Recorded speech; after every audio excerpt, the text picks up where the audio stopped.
বাবাজি ভাড়া আমার দয়ার নবী মায়ার নবী সাল্লাল্লাহু তাআলা আলাইহি ওয়াসাল্লাম আপনার 5 বছর 7 মাস পর্যন্ত তাইফে হালিমাতু সাদিয়া রাদিয়াল্লাহু তাআলা আনহার বাড়িতে যেন আপনার লালিত পালিত হয়েছিল।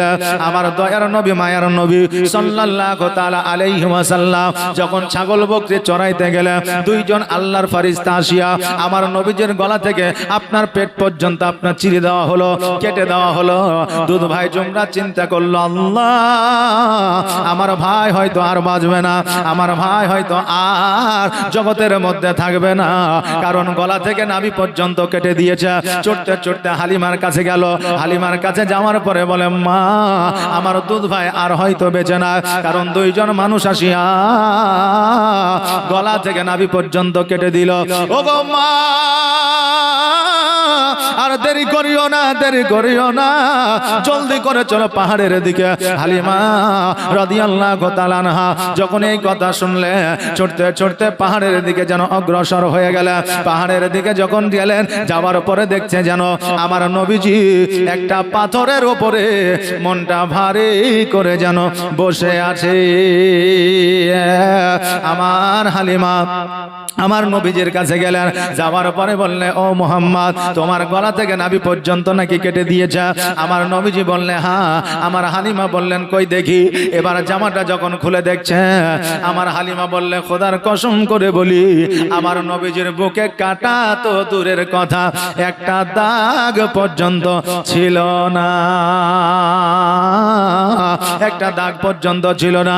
হালিমা বললে, ও মুহাম্মদ তোমাকে আর তাইফে রাখা যাবে না, চলো চলো তোমাকে মক্কায় রেখে আসি, চলো চলো তোমার মায়ের কাছে তোমাকে রেখে আসি।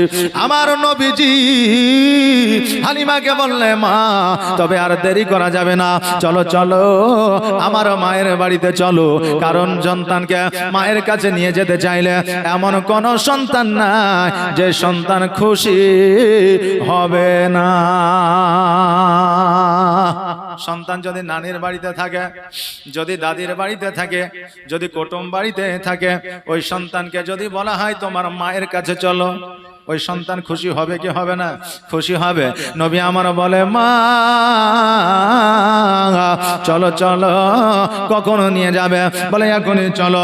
বাড়িতে নিয়ে আসলেন, গোসল বানায়া দিলেন, সুরমা পরায়া দিলেন, জামা পরায়া দিলেন। আমার নবীজির আঙ্গুলখানা ধরিয়া যেন মক্কার দিকে আপনার রওনা দিয়ে দিলেন। হাঁটতে হাঁটতে চলতে চলতে মরুভূমির মধ্যস্থলে যাইয়া হালিমা বলতেছে, ও মুহাম্মদ, ও গো মুহাম্মদ, আজকে পায়ে হেঁটে এসেছি, বড় পেরেশানি হয়ে গেছি, আসো আসো এই বাবলা গাছের নিচে একটু আরাম করে নি।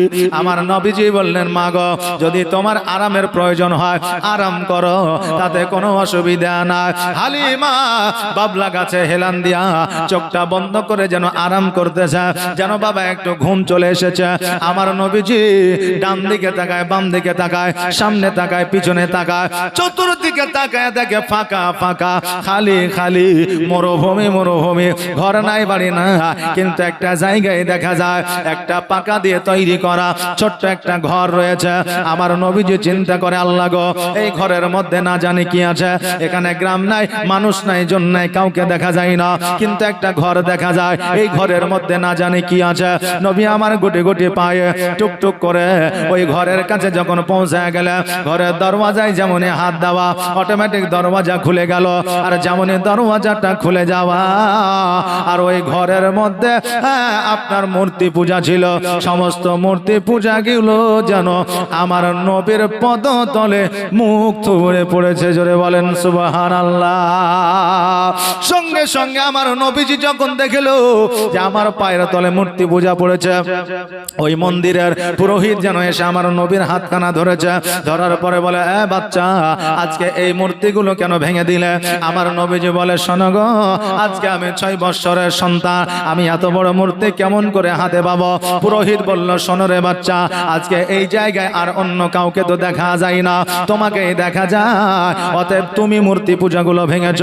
আজকে যদি তোমাকে না ধরায়া দে, আমাকে গ্রামের মানুষ, শহরের মানুষ আসিয়া আমাকে তারা ধরবে, আমাকে তারা প্রশ্ন করবে, অতএব আমি তোমাকে দেখায়া দিব এই মূর্তি পূজা তুমি ছাড়ার অন্য কেউ ভাঙে না। আমার নবীজিকে একটা ঘরে বন্দী করে রাখলেন। এইদিকে হালিমা তো সাদিয়া রাদিয়াল্লাহু তাআলা আনহার ঘুমটা ভাঙলো। এবার ঘুম ভাঙার পরে ডান দিকে দেখেন নবী নাই, বাম দিকে দেখেন নবী নাই, পেছন দিকে দেখেন নবী নাই, সম্মুখে দেখেন নবী নাই। আমার হালিমা দুই চোখের পানি ছেড়ে দিয়ে বলে, আল্লাহ গো, মুহাম্মদ কোথায় গেল, কোথায় গেল? গুটে গুটে পায়ে চলতে চলতে ওই ঘরের কাছে আসলো। আসার পরে ওই পুরোহিতকে জিজ্ঞাসা করলো, ওগো পুরোহিত, ওগো পূজারি, আজকে ছোট্ট একটা বাচ্চা, নুরানিময় চেহারা, ওই বাচ্চাটাকে আপনি কি দেখেছেন? বলে, ওই বাচ্চাটি কার? বলে, বাচ্চাটি হলো আমার। বলে, একটা বাচ্চা ঘরের মধ্যে বন্দি করে রেখেছি, দেখো দেখো এই বাচ্চাটি কিনা। হালিমা তো সাদিয়া রাদিয়াল্লাহু তাআলা আনহা যখন ওই ঘরের মধ্যে গেলেন, দেখছে যেন ওই বাচ্চা আর কেউ নয়, ওই বাচ্চা হলো আমার নবী।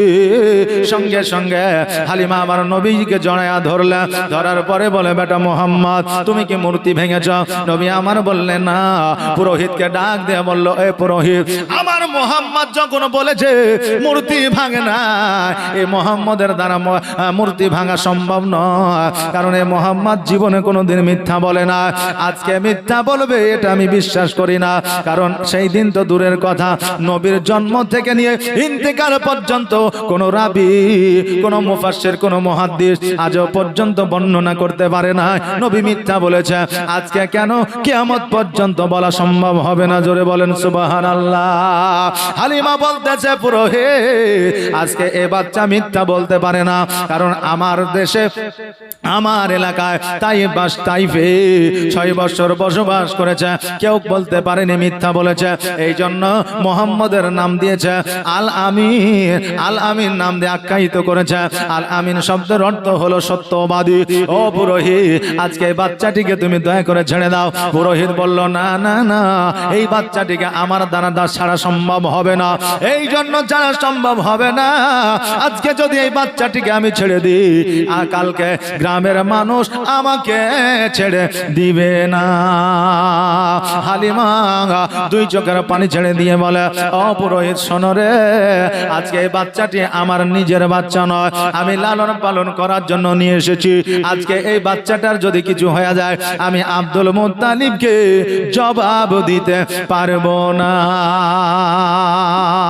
ওই পুরোহিত সঙ্গে সঙ্গে বলল, এ হালিমা, নামখানা না জানি তুমি কি বললা?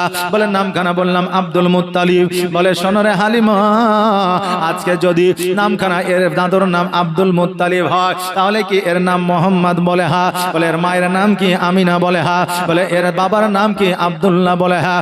এর নানার নাম কি? আব্দুল ওয়াহাব। বলে, হ্যাঁ। ওই পুরোহিত সঙ্গে সঙ্গে আমার নবীজির পদতলে পড়ে গিয়েছে। বলে, ইয়া রাসূলুল্লাহ, ইয়া হাবিবাল্লাহ, নবী গো, আমার দ্বারা বড় ভুল হয়ে গেছে, আমার দ্বারা বড় বেয়াদবি হয়ে গেছে। নবী গো,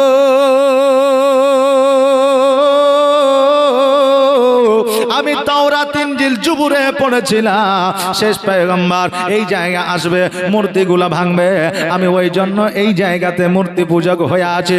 আমার আসল উদ্দেশ্য ইসলাম গ্রহণ করা, আমার আসল উদ্দেশ্য মুসলমান হয়ে যাওয়া, পূজা করা নয়। জোরে বলেন সুবহানাল্লাহ। ওগো নবীজি, আজকে আপনার ব্যাপারে আমি তাওরাত ইনজিল জুবুরে এই সমস্ত কিতাবগুলোতে সবকিছু আমি দেখেছি। অতএব ইয়া রাসূলুল্লাহ, আর দেরি নয়, দেরি নয়, জলদি করে আপনার কালেমা খানা পড়ে আনা। হুজুর গো, আজকে আপনি কালেমা পড়াবেন না, আজকে আপনি ইসলামের প্রচার প্রসার করিবেন না, কিন্তু যেই সময় আপনি ইসলামের প্রচার ও প্রসার করবেন, ওই সময় হয়তো আমি আর বেঁচে থাকবো না, কেননা আমার বয়স হয়ে যাবে, আর মওতের কারো গ্যারান্টি নাই, মওতের কোনো সময় না। অতএব নবী গো, আপনার কালেমা খানি আমাকে পড়ে আনা, কেননা আমি বেঈমান, বেধর্মী, কাফের হয়ে মারা যেতে চাই না। নবী আমার সঙ্গে সঙ্গে কালেমা তাইয়্যিবা লা ইলাহা ইল্লাল্লাহু মুহাম্মাদুর রাসূলুল্লাহ সাল্লাল্লাহু তাআলা আলাইহি ওয়াসাল্লাম কালেমা খানি পড়ে আনিলা। আরে আমার যুবক ভাইরা, এই আমার মা বোনেরা, আজকে অনেকেই বলে নবী আমার 40 বছর বয়সে নবুয়ত প্রাপ্ত হয়েছিল, 40 বছর বয়সে নবী হয়েছিল, 40 বছর পরে ইসলাম প্রচার করেছিল। করেছিল? না না না, আমার নবী যেই দিন থেকে জগতের মধ্যে এসেছিলেন সেই দিন থেকে ইসলামের প্রচার ও প্রসার শুরু হয়েছিল। জোরে বলেন সুবহানাল্লাহ।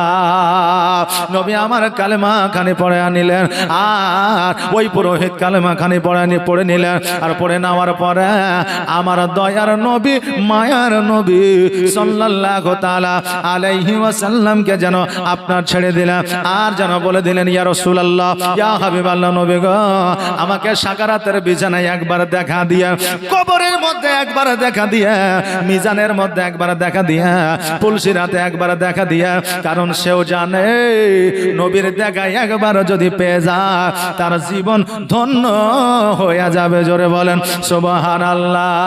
আল্লাহর নবী, প্রাণের নবী গো, ভুলতে পারি না আমি তোমাকে, দয়ার নবী, প্রাণের ছবি গো, ভুলতে পারি না আমি তোমাকে। আর তুমি আছো মদিনা, আমি আছে বাংলা, জানি না কবে হবে দেখা আমাদের। আল্লাহর নবী, নূরের নবী গো, ভুলতে পারি না আমি তোমাকে, দয়ার নবী, প্রাণের ছবি গো, ভুলতে পারি না আমি তোমাকে। ও বাবাজি ভাইরা, আজকে একজন মন্দিরের পুরোহিত আমার নবীর হাতে হাত দিয়া মুসলমান হয়ে গেলেন, ইসলাম ধর্ম গ্রহণ করলেন। আজকে শুধু সেই দিনই নয়, এখনো পর্যন্ত বড় বড় বিজ্ঞান, ডাক্তার, মাস্টার, উকিল, হাকিম পর্যন্ত ইসলাম গ্রহণ করে।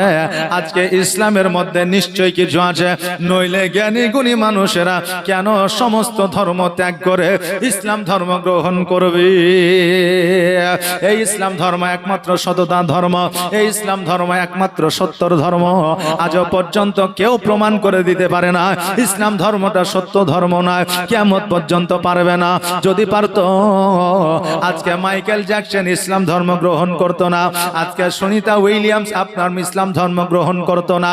আজকে যে মাইকেল জ্যাকসন একটা গান গাইলে সারা বিশ্ব পাগল হয়ে যাইতো, যে চিন্তা করেছিল আমি আল্লাহর সঙ্গে পাল্লা দিয়ে 150 বছর বাজবো, সর্বদা সর্বসময় সর্বক্ষণ আশেপাশে আপনার বড় বড় ডাক্তার থাকতো, এক কাপ লাল চা খাইলেও ডাক্তারি পরামর্শ খাইতো, যাতে কোনো প্রকারের জীবাণু, যাতে কোনো প্রকারের টক্সিন তার শরীরের মধ্যে প্রবেশ না করে।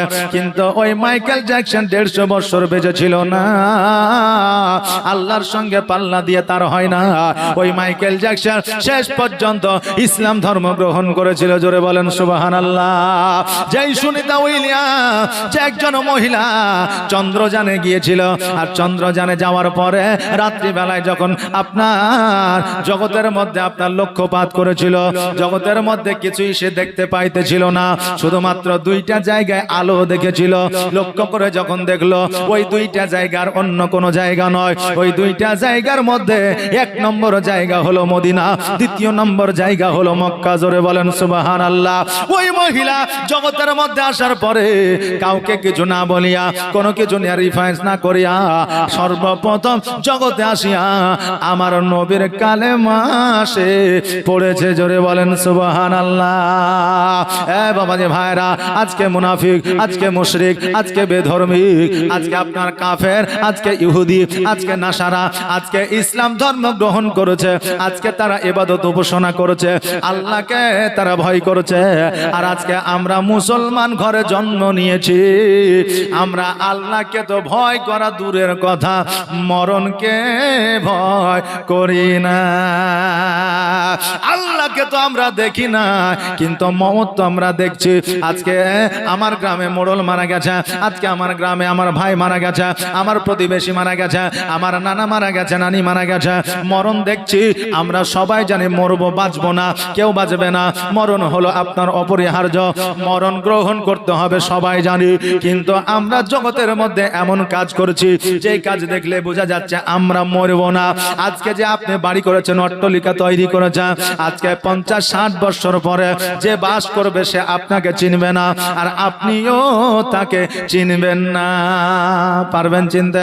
পারবেন না। তবে এত মরাই কিসের? তবে এত গুনাহ কিসের? তবে এত পাপ কিসের? আরে আমার বাবাজি ভাইরা, ইসলাম ধর্মে জন্মগ্রহণ করেছ, এর মতো নসিব তকদির আর দ্বিতীয় কারো হতে পারে না। নতুন করে তোমাকে ধর্ম চিনতে হয়নি, নতুন করে তোমাকে ধর্ম গ্রহণ করতে হয়নি, নতুন করে তোমাকে ধর্মের মধ্যে আসতে হয়নি। অতএব তুমি যতটুকু পারবে আগে আল্লাহর উপাসনা করো, আগে আল্লাহর শুকরিয়া আদায় করো। জোরে বলেন সুবহানাল্লাহ। আমার দয়ার নবী, মায়ার নবী সাল্লাল্লাহু তাআলা আলাইহি ওয়াসাল্লাম ইসলাম আপনার কলেমা পড়ে আনিলেন। কলেমা পড়ে নেওয়ার পরে মক্কায় চলে আসলেন। মক্কায় আসার পরে হালিমা তো সাদিয়া রাদিয়াল্লাহু তাআলা আনহা বলতেছে, ও আমিনা, আজকে আমার বাড়িতে মুহাম্মদ অনেক দিন থাকলো, আমি অনেক দিন তাকে লালন পালন করে দিলাম। আমিনা,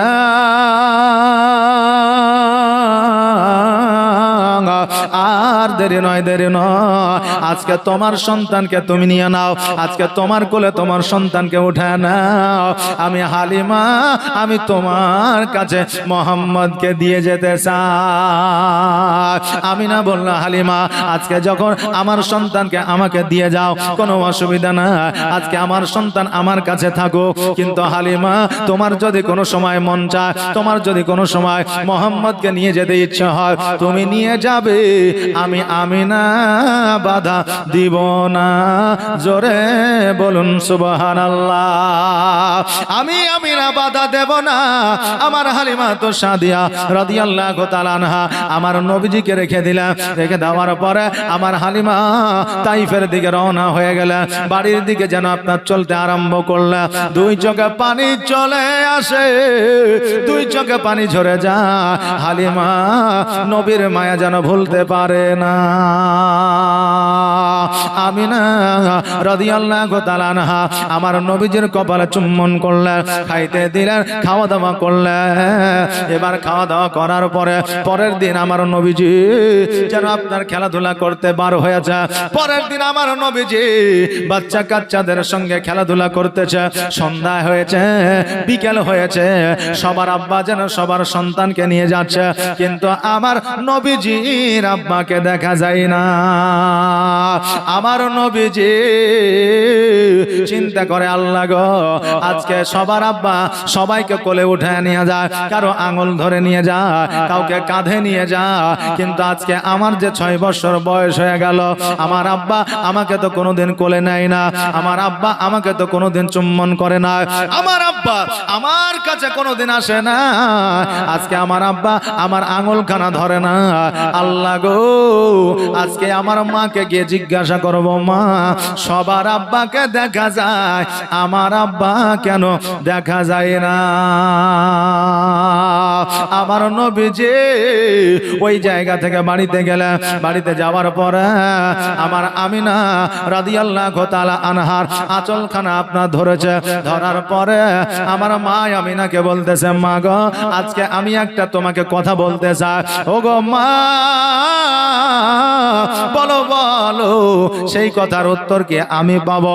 আমিনা বলল, বেটারে বলো বলো, তুমি কি জিজ্ঞাসা করতে চাও? ও বেটা মুহাম্মদ, বলো বলো, তোমার প্রশ্নটা কি, তোমার জানার কি বিষয়?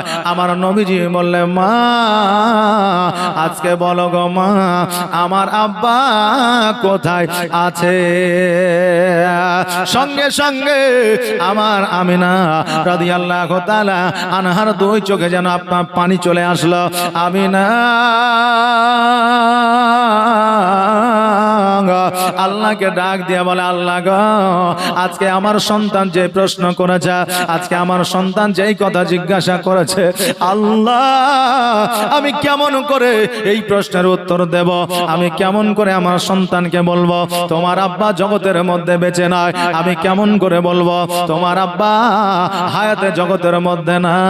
আমি কেমন করে আমার সন্তানকে সান্ত্বনা দিব? এই আমার বাবাজি ভাইরা, আজকে পৃথিবীর মধ্যে যারই মায় আছে তার অমূল্য রত্ন আছে, অমূল্য ধন সম্পদ আছে। কারণ আপনি রোজগার করেন, টাকা পয়সা থাকে না, আজকে আপনার রোগ বালা দূর হয় না, আজকে আপনার বাড়িতে অশান্তি দূর হয় না। আমি বলবো বাবারে, ডাক্তার দেখিয়েছো, হাকিমের কাছে গেছো, আলেমের কাছে গেছো, কত জায়গায় গেছো, কোন জায়গায় গিয়ে তোমার পেরেশানি দূর হয় না।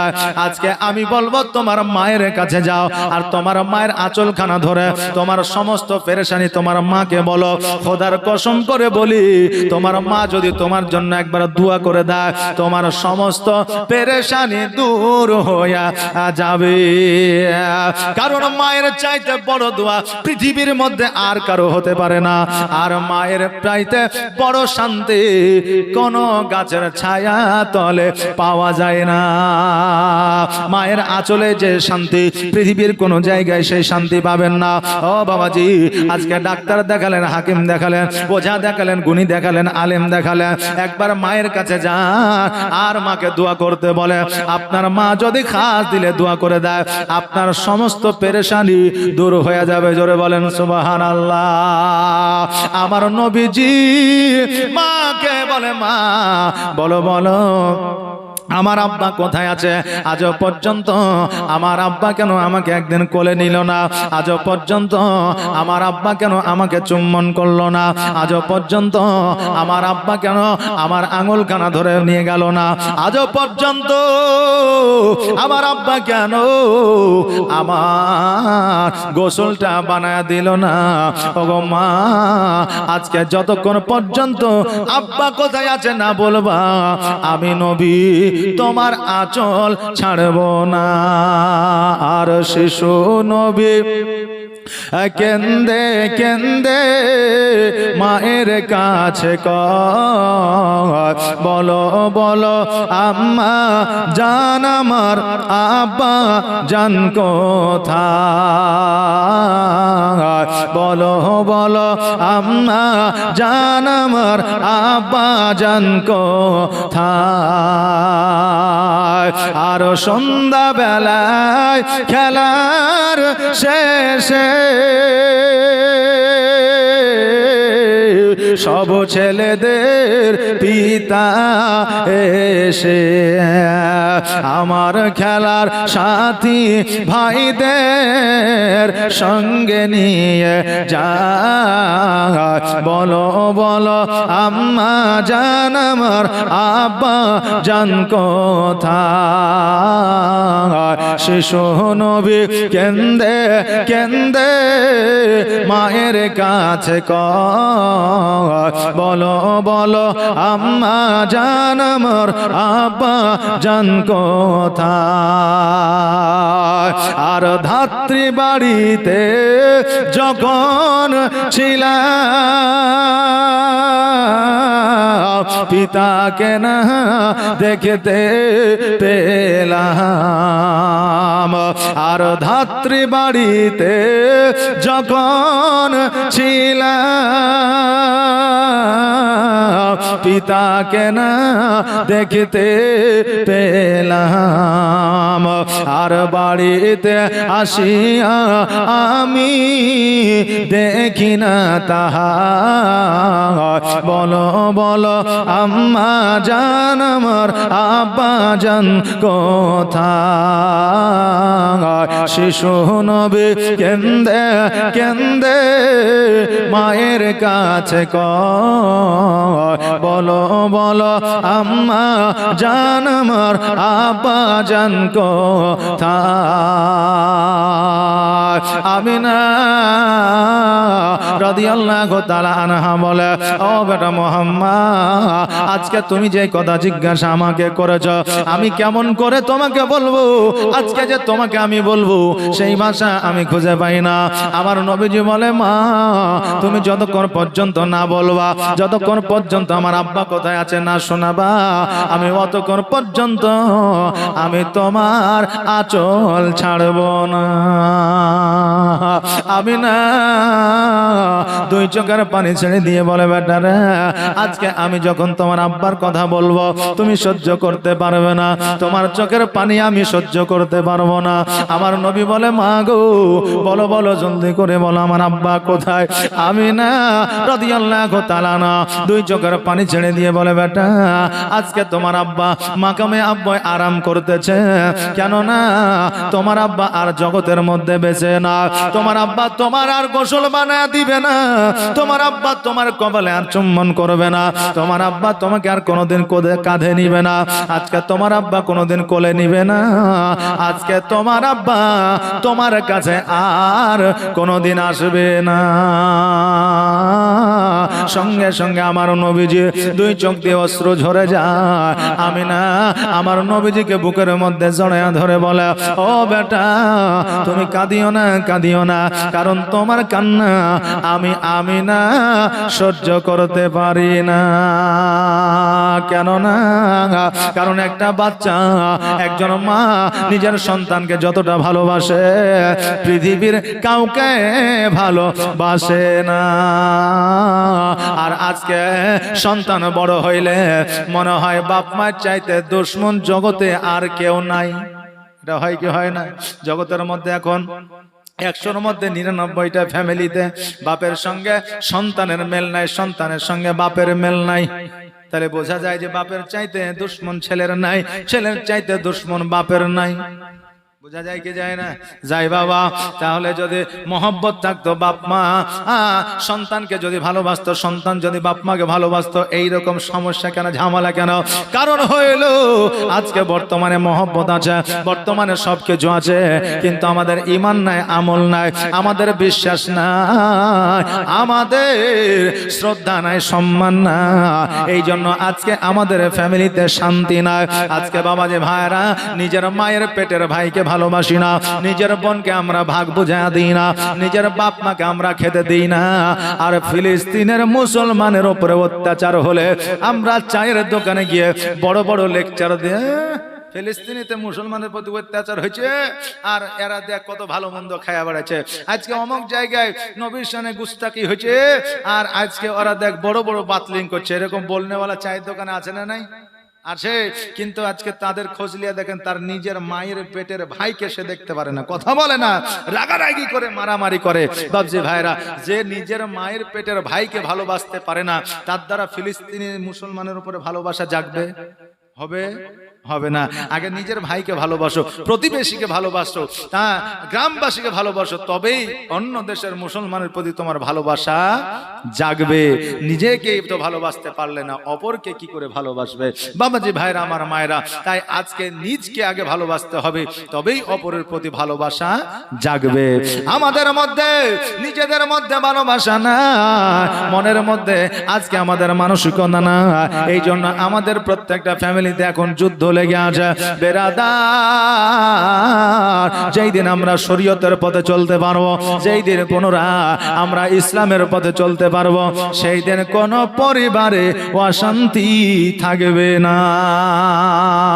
ও বাবা যে ভাইরা, আমার মা আমিনা রাদিয়াল্লাহু তাআলা আনহা আমার নবীজিকে জড়ায়া ধরে নিয়ে বলে, বেটা তুমি কাঁদিও না, কাঁদিও না, কেননা তুমি কান্না করলে আমি আমিনা সহ্য করতে পারি না। আমার নবী নবীজি বলে মা গো আজকে আমার আব্বা মাকামে আব্বায় আরাম করতেছে, মা তুমি আজকে আমাকে বলছো এতদিন বলো না, তবে মা আমি একবার আমার আব্বা জানের কবর জিয়ারত করতে চাই। ও মা জননী বলো বলো কবে নিয়ে যাবা? আমিনা রাদিয়াল্লাহু তাআলা আনহা বলতেছে বেটারে যেই দিন থেকে আমি বিবাহ করে মদিনা থেকে মক্কা এসেছি তোমার আব্বা বাণিজ্যে গিয়েছে আর ফিরে আসে না, আমিও জীবনে কোনোদিন বাড়ি থেকে বাইরে যাই না, মদিনায় যাই নাই, বাপের দেশে যাই না, আব্বাকে দেখি নাই, মাকে দেখি না। এখন আমার অভিভাবক আমার শ্বশুর আব্বা আব্দুল মুত্তালিব রাদিয়াল্লাহু তাআলা আনহু, অতএব বেটা মুহাম্মদ আজকে তোমার দাদার অর্ডার ছাড়া আদেশ ছাড়া আমি বাইরে বেরোতে পারি না। দেখেন মা আমিনা রাদিয়াল্লাহু তাআলা আনহা কেমন বৌমা ছিলেন, কেমন মহিলা ছিলেন, কেমন নারী ছিলেন। আজকে সংসারে সুখ এমনি আসে না রে বাবা, আজকে সংসারে অশান্তি এমনি হয় না। আজকালকার বউরা স্বামী আছে বিদেশে, ওই বউ বার হইয়া চলে গেল বাপের বাড়ি, ফোন করে স্বামীকে বলল হ্যাঁ গো আমি তো বাপের বাড়ি চলে এসেছি, তোমার আব্বা আমাকে বলা হয়নি, তুমি একবার ফোন করে বলে দিও। মানে ও বাড়িতে থেকে ওর শ্বশুর শাশুড়িকে বলার সময় পাইনি, বাপের বাড়িতে গিয়ে শ্বশুর বরকে অর্থাৎ স্বামীকে ফোন করে বলছে তোমার আব্বা আমাকে বলে দিও আমার বাপের বাড়ি এসেছি বেড়াতে। বলেন ওই বাড়িতে ওই সংসারের সুখ থাকবে? থাকবে? থাকবে না। বাপজি আমাদের চলাফেরার ভুল আছে, এই জন্য পরিবারে অশান্তি চলাফেরার কারণও হয়, শুধু দোষে হয় না বাবা। এই আমার মা বোনেরা তোমরা আমিনার যা তোমরা খাদিজার যা তাদের জীবনে একটু লক্ষ্য করবে, প্রতিবেশীর সঙ্গে কেমন করে চলতে হবে, শ্বশুর শাশুড়ির সঙ্গে কেমন করে চলতে হবে, স্বামীর সঙ্গে কেমন করে চলতে হবে, আজকে সন্তানের সঙ্গে কেমন করে চলতে হবে, সব অ্যানসার সেই জায়গা থেকে তুমি পেয়ে যাবে। আমার আমিনা বলল বেটা রে তোমার দাদার অর্ডার ছাড়া আমি বাইরে যেতে পারবো না। আমার মুহাম্মদ রাসূলুল্লাহ সাল্লাল্লাহু তাআলা আলাইহি ওয়াসাল্লাম বললেন মা গো আদেশ নেওয়ার দায়িত্বখানা হলো আমার, অর্ডার নেওয়ার দায়িত্বখানা হলো আমার। নবী আমার গুটি গুটি পায়ে আব্দুল মুত্তালিবের কাছে পৌঁছালেন, আব্দুল মুত্তালিবকে যাইয়া বলেন দাদা আমার আব্বা জগতের মধ্যে নয়, এটা আমি বুঝে গিয়েছি, জেনে গিয়েছি, আমার মা আমাকে বলে দিয়েছে, তবে দাদা গো আমি একটা রিকোয়েস্ট আপনার কাছে রাখতে চাই, আবেদন একটা রাখতে চাই। আমার আব্দুল মুত্তালিব বললে কি? বলে আবেদনটা হলো এই আমার আব্বা জানের কবরটা জিয়ারত করতে চাই। আব্দুল মুত্তালিব বলল মুহাম্মদ যখন তুমি জেনে গিয়েছো, বুঝে গিয়েছো, যখন তুমি যাইতে চাও আমি তোমাকে বাধা দিব না, তবে পোতা আজকে তোমাকে আমি বলে যা আজকে তুমি যখন মাকামে আবওয়ায় যাবে তোমার মাকে সঙ্গে করে নিয়ে যাও, একবার মদিনার মধ্যে প্রবেশ করিও, মদিনায় তোমার নানা নানি আছে, তোমার নানা নানির সঙ্গে সাক্ষাৎ করে নিও, আসার সময় মাকামে আবওয়া দিয়ে বাড়ি চলে আসিও। আমার নবীজি বললেন ঠিক আছে দাদা। আমার আব্দুল মুত্তালিব বলে কবে যাবা? বলে দেরি নয় দেরি নয়, আগামী কালকে রওনা হয়ে যাব। আব্দুল মুত্তালিব বলল মুহাম্মদ আগামী কালকে তোমরা সকাল বেলা রওনা হয়ে যাবা, আমি একটা দাসী দিয়ে দিব যাতে তোমাদের সুবিধা হয়, তোমাদের যেন কোনো অসুবিধা না হয়। সকাল বেলা আমার মা আমিনা রাদিয়াল্লাহু তাআলা আনহা কিছু খাবার পোশাক আর আশাক যেন আপনার একটা কাপড়ের মধ্যে বেঁধে নিয়েছে, বেঁধে নেওয়ার পরে আমার নবীজির আঙুলখানা ধরে যেন আপনার উটের কাছে চলে আসছে। দেখতেছেন যেন আব্দুল মুত্তালিব কাবা ঘরের মধ্যে হিলান দিয়া ডুকরে ডুকরে যেন কান্না করতে আছে। আমিনা আব্দুল মুত্তালিবকে যাইয়া বলে আব্বা গো আজকে আপনি কেন এইভাবে কান্না করে? আপনার কান্না আমি আমিনা সহ্য করতে পারি না। আব্বা গো আপনি যদি বারণ করেন আমি মক্কায় মদিনায় যাব না, আপনি যদি বারণ করেন আমি মাকামে আবওয়ায় যাব না। ও গো আব্বা জান আপনি আর কান্না করিয়েন না। আব্দুল মুত্তালিব বলল ও আমিনা শোনো রে, আজকে তোমার যাওয়ার জন্য আমি কাঁদি না, আমার পোতা মুহাম্মদকে আমি বেশি দিন ছেড়ে থাকতে পারি না। আজকে মদিনায় যাবে, মাকামে আবওয়া যাবে, আসতে তোমাদের দেরি হবে।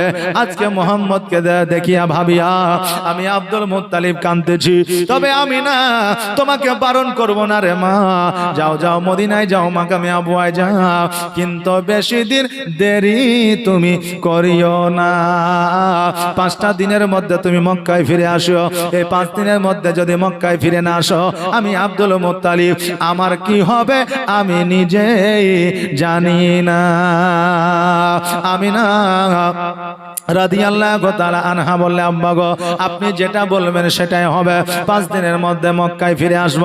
দাসীকে লইয়া, আমার নবীজিকে লইয়া উটের পৃষ্ঠে যেন চেপে গেলে, উটের লাগামখানা ধরে টান দিলে, উট যেন মদিনার পথে রওনা হয়ে গেল। এবার মদিনায় পৌঁছে যাওয়ার পরে আব্দুল ওয়াহাব জোহরের বাড়ির কাছে যাইয়া দেখে ওই জায়গায় আব্দুল ওয়াহাব জোহরের বাড়ি নাই, ওই জায়গাটা যেন খালি হয়ে গেছে। অনেকক্ষণ দাঁড়ায় আছে, মদিনার মানুষেরা 1 পা 2 পা করে এসে ওই জায়গায় যেন দাঁড়িয়েছে। আপনার গ্রামে যদি একটা অপরিচিত লোক, নতুন মুখ, নতুন মানুষ যদি এসে দাঁড়ায়, কোটি কোটি পায় 1-2 গ্রাম মানুষ আসে, জিজ্ঞাসা করবে না যে ভাই তোমার বাড়ি কোথায়? করবে না? জিজ্ঞাসা করবে। আমিনাকে দেখছে অনেকক্ষণ দাঁড়িয়ে আছে, গুটি গুটি পায়ে মদিনার মানুষেরা আমিনার কাছে আসিয়া বলতেছে, গো মা, আজকে এই জায়গায় তুমি অনেকক্ষণ দাঁড়িয়ে আছো, কি নাম তোমার, বাড়ি কোথায়, কি ব্যাপার, কি বিষয়বস্তু? আমিনা রাদিয়াল্লাহু তাআলা আনহা বলতেছে, গো মদিনাবাসীরা, আজকে এই জায়গা আব্দুল ওয়াহাব জোহরের বাড়ি ছিল, ওই আব্দুল ওয়াহাবের বাড়িটা কোথায়? মদিনার মানুষেরা বলছে, শোনো গো, আজকে এই জায়গা আব্দুল ওয়াহাবের বাড়ি ছিল, এটা ঠিকই, কিন্তু আব্দুল ওয়াহাব আর বেঁচে না। বলে তার বিবি, তার স্ত্রী, তার অর্ধাঙ্গিনী, বলে তার অর্ধাঙ্গিনীও বেঁচে না। আমিনা অঝর নয়নে 2 চোখের পানি ছেড়ে দিয়ে কান্দে, আল্লাহ গো, আমার আব্বা আম্মাকে শেষ দেখা একবার দেখতে পাইলাম না। মদিনাবাসীরা বলতেছে, আমিনা তুমি কেন কাঁদতেছো? আজকে তাদের একটা কন্যা ছিল, মক্কায় গিয়েছে বিবাহ করে, এখনো পর্যন্ত মদিনায় কোনোদিন আসে না। তার একমাত্র কন্যা, যার নাম ছিল আমিনা। আমার আমিনা রাদিয়াল্লাহু তাআলা আনহা ডাক দিয়া বলে, শোনো রে মদিনাবাসীরা, আজকে ওই আব্দুল ওয়াহাব জোহরের কন্যা আমিনা, আর অন্য কেউ নয়, আমি হলাম সেই আমিনা। জোরে বলেন সুবহানাল্লাহ। মদিনাবাসীরা বলতেছে, আমিনা এতদিন পরে আসলা, কারণটা কি? আমিনা বলতেছে, শোনো গো, আমি বিবাহ করে মক্কায় গিয়েছি, আমার প্রাণের স্বামীকে হারিয়েছি, আমার স্বামী নাই রে, আমার স্বামীও জগৎ ছেড়ে পর জগৎ গমন করেছে। আজকে আমার 6 বছরের শিশুকে লইয়া আজকে মদিনায় আসলাম আব্বার সঙ্গে দেখা করতে। আজকে আব্বাও নাই, মাও না, আর মদিনায় আমার থাকা হইল না, মক্কায় পুনরায় ফিরে যাইতে হবে। মদিনার বাসীরা বলল, আমিনা তোমার আব্বা নাই, তোমার মা নাই, তো কি হয়েছে? আজকে তোমার যতদিন মন চায় মদিনাতে থাকো, আমরা তোমার খিদমত করব, আমরা তোমার মেহমানদারি করব। জোরে বলেন সুবহানাল্লাহ। আমিনা রাদিয়াল্লাহু তাআলা আনহা ওই মদিনাতে মানুষের বাড়িতে বাড়িতে যেন আপনার থাকতে লাগলেন, ঘুরতে লাগলে। একজন ইমামের যেমন বাড়িতে আপনার পালি হয় খাবারে, আমিনা রাদিয়াল্লাহু তাআলা আনহার যেন আপনার 2-3 খানা বাড়িতে খাওয়া হয়ে যায়, 3 খানা বাড়িতে মেহমানদারি করা হয়েছে। হঠাৎ করে দাসী বলতেছে, আমিনা 5 দিন সময় ছিল, 3 দিন অতিবাহিত হয়ে গেছে, আর দেরি করা যাবে না, চলো চলো মক্কার দিকে মোরা পুনরায় রওনা হয়ে যায়। আমিনা বলল, ঠিক আছে, তবে আর দেরি করা যাবে না। সঙ্গে সঙ্গে জামা কাপড় পোশাক আশাক গুছাইয়া উটের পৃষ্ঠে যেন চেপে গেছে। মদিনাবাসীরা বলতেছে, আমিনা এত তাড়াতাড়ি কেন যাও, আর কিছুদিন কি থাকা যায় না? আমিনা রাদিয়াল্লাহু তাআলা আনহা বলতেছে, না না না, আর থাকা যাবে না, এই যে 3 দিন থাকলাম এটাই অনেক, আল্লাহ যদি আবার হায়াতে রাখে আবার পুনরায় আসব। এই বলে আমার আমিনা রাদিয়াল্লাহু তাআলা আনহা আপনার উটের পৃষ্ঠে চাপিয়া গুটি গুটি পায়ে যেন এগোতে আরম্ভ করেছে। একবার মদিনার দিকে তাকা, একবার সামনের দিকে তাকা, আর 2 চোখ দিয়ে যেন অশ্রু ঝরে যায়। বাবারে, আজকে মানুষ জীবনে 3টা জিনিস ভুলতে পারে না। 1 নম্বর হইল নিজের জন্মস্থান, 2 নম্বর হলো মওত, 3 নম্বর হলো পিতা ও মাতা। জোরে বলেন সুবহানাল্লাহ। এই 3টা জিনিস মানুষ জীবনে কোনোদিন ভুলবে না যতদিন পর্যন্ত হায়াতে থাকবে। 1 নম্বর মওত, 2 নম্বর জন্মস্থান, 3 নম্বর হলো বাপ মা। যতই ধনী হোক না কেন, যতই কোটিপতি হোক না কেন, যতই গরিব হয়ে যাক না কেন, যতই অসুস্থ হয়ে যাক না কেন, যতই সুস্থ থাক না কেন, এই 3টা জিনিস মানুষ কখনো ভুলতে পারে না।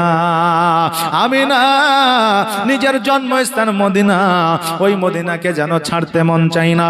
একবার মদিনার দিকে তাকায়, একবার সামনের দিকে তাকায়, দুই চোখে যেন অশ্রু ঝরে যায়। আমার সোনার মদিনায়, আমার জানের মদিনা, সব ভুলিব কিন্তু তোমায় ভুলতে পারি না। সব ভুলিব কিন্তু তোমায় ভুলতে পারি না। ভুলিনি ভুলব না, ভুলতে পারি না। ভুলিনি ভুলব না, ভুলতে পারি না। সব ভুলিব কিন্তু তোমায় ভুলতে পারি না। আমার সোনার মদিনায়, আমার জানের মদিনা, আমার কলিজার মদিনা, সব ভুলিব কিন্তু তোমায় ভুলতে পারি না। সব ভুলিব কিন্তু তোমায় ভুলতে পারি না।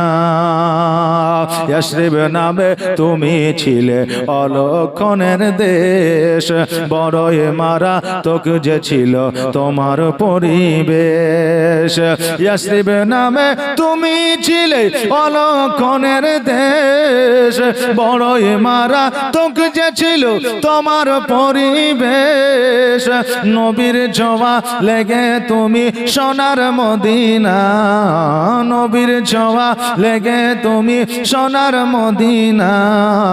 সব ভুলিব কিন্তু তোমায় ভুলতে পারি না। আমার সোনার মদিনায়, আমার দয়ার মদিনায়, আমার কলিজার মদিনা, সব ভুলিব কিন্তু তোমায় ভুলতে পারি না। আল্লাহুম্মা সাল্লি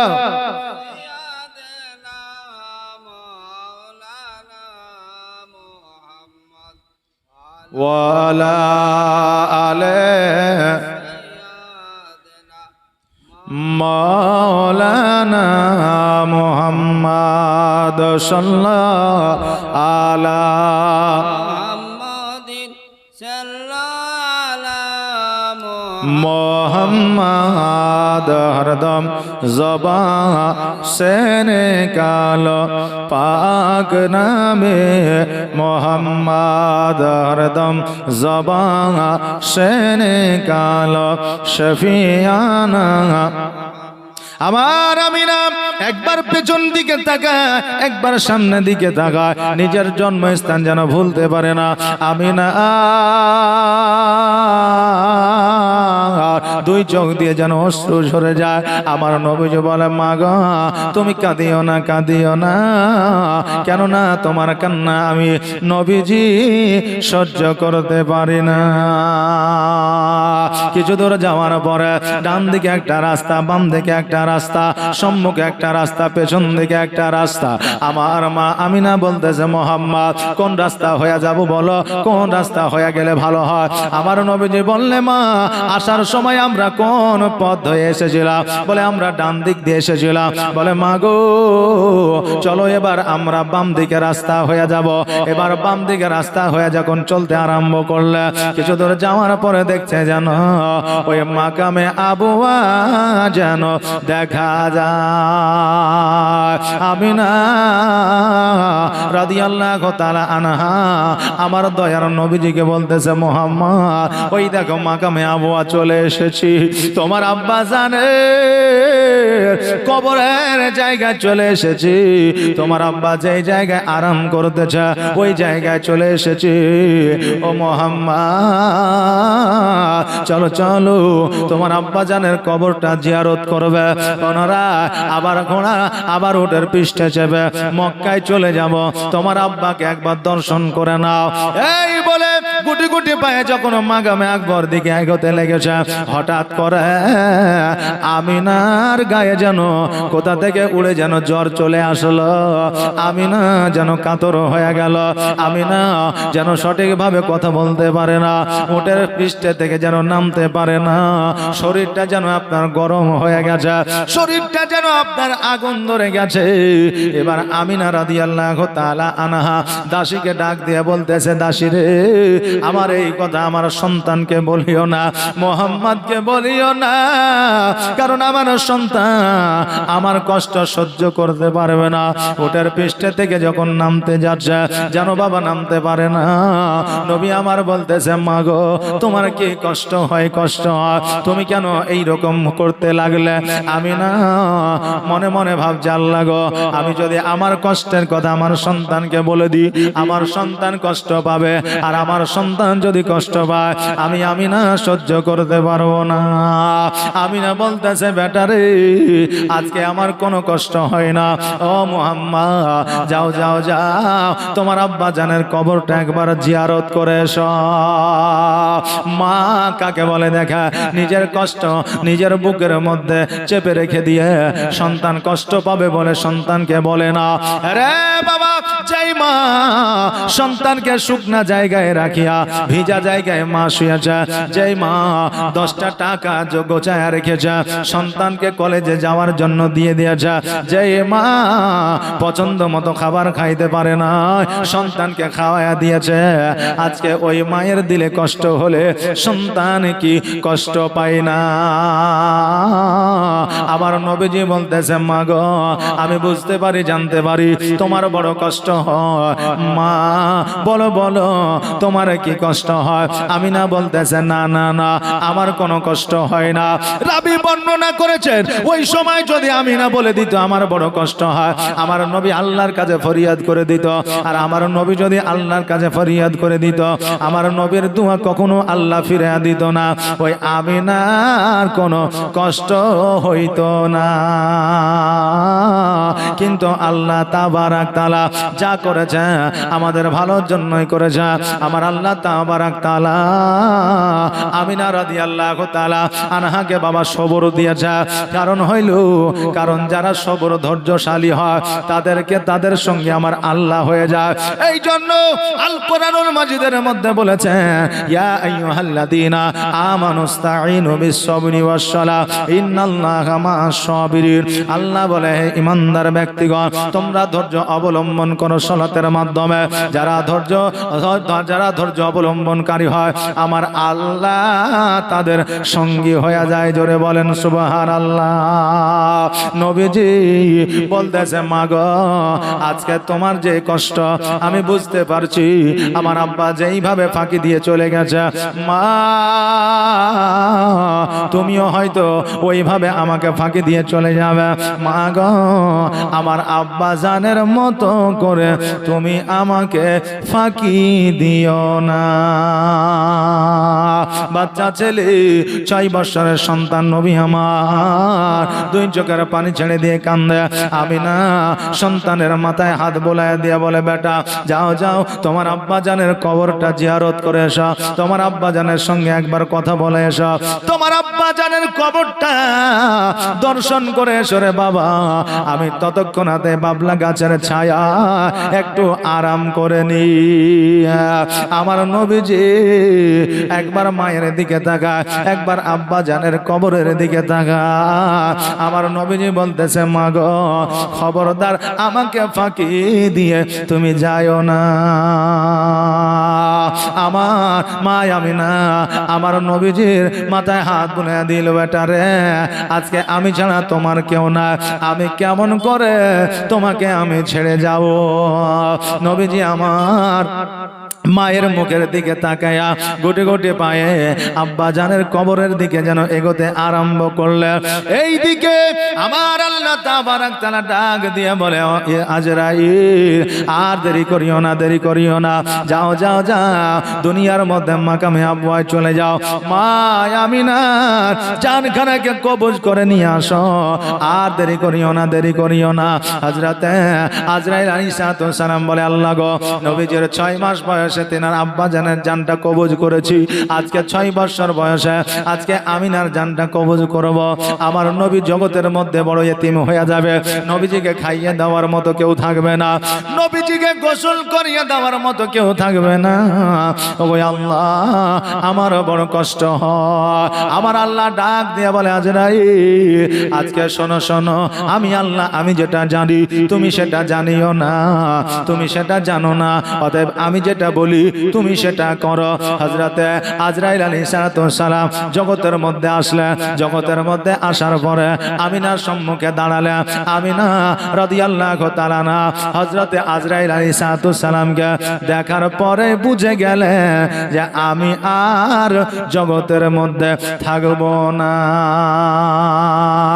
আরে বাবা, যারা মুমিন হবে, যারা ঈমানদার হবে, আজরাইল আলাইহিস সালাম এসে দাঁড়ালে তারা খুশি হবে, তাদের মনে ভয় থাকবে না।